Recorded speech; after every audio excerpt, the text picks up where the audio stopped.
10 reasons we give up and 10 ways to counter-attack.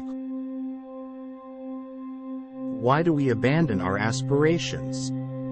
It's likely that you have previously given up on a goal. And if you're watching this, you're looking for a means to mount a defense and regain your composure. Success is often measured in terms of the day, unable to grasp the wider picture. A prime illustration of missing the forest for the trees. We also link our aspirations to outside approval, which is seldom a sufficient incentive to carry on. We establish these lofty objectives without taking into account the time needed to accomplish them or the development of the necessary new abilities. As a result, once things become challenging, we give up. We give up for more subtle reasons. Since we lack grit, we give up.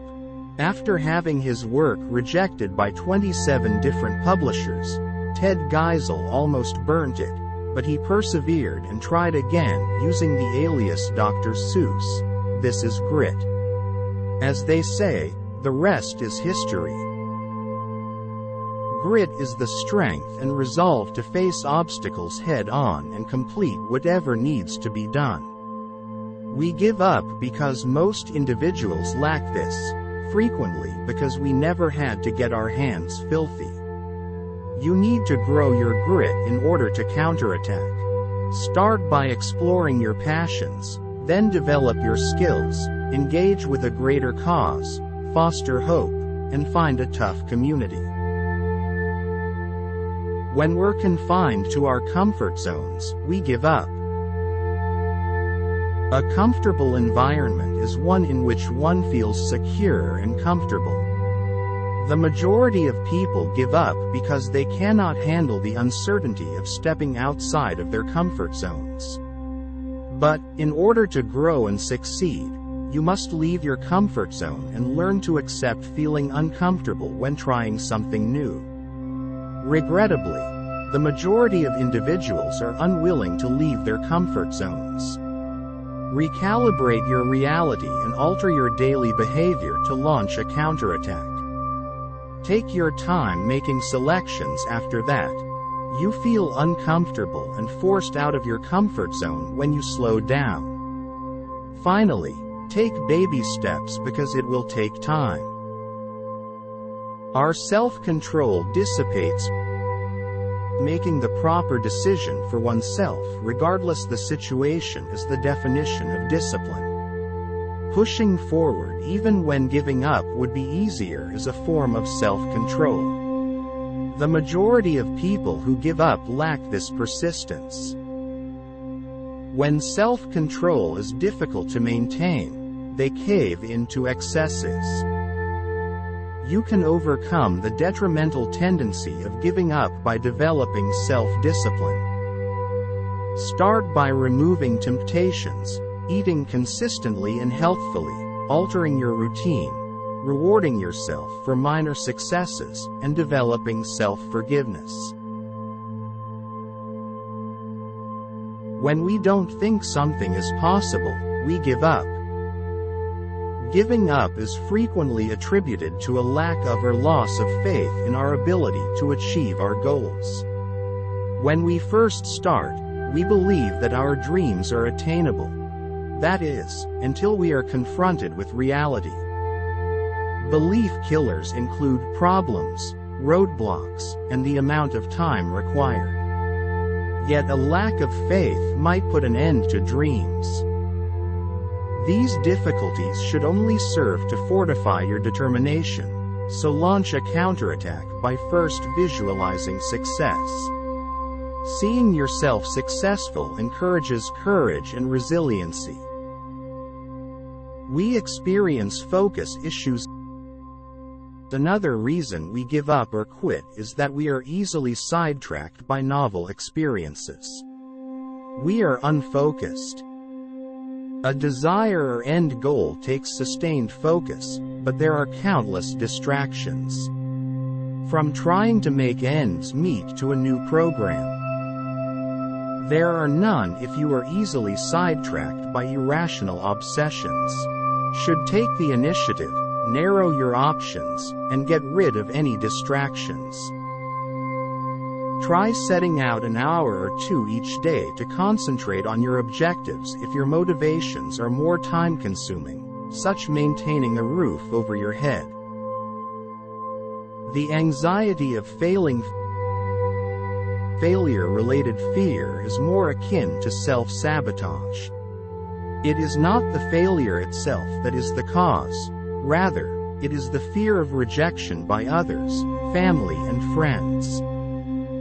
Also, it is crippling. It discourages risk-taking and casts doubt on your abilities. You end up doing things that are safe, giving up on your goals in the process. To get over your fear of failing, visualize your hurdles, adopt a more strategic mindset, consider all the possible outcomes, and consider the worst-case situation.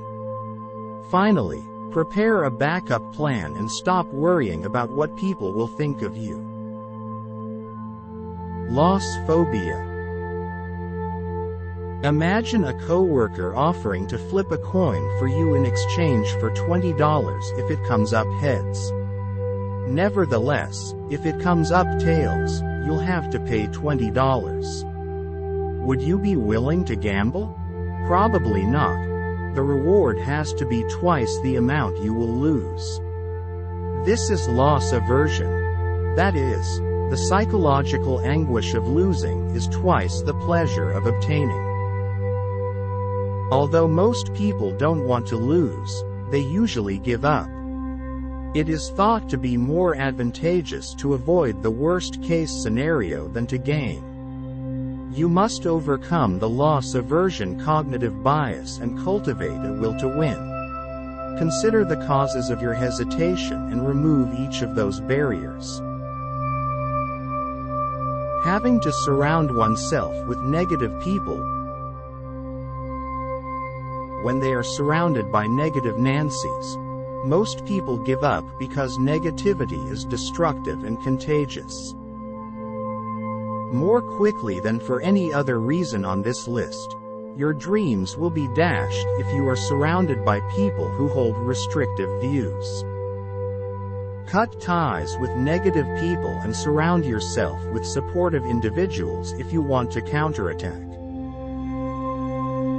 Inadequate time management. When asked why we gave up, we frequently respond that we ran out of time.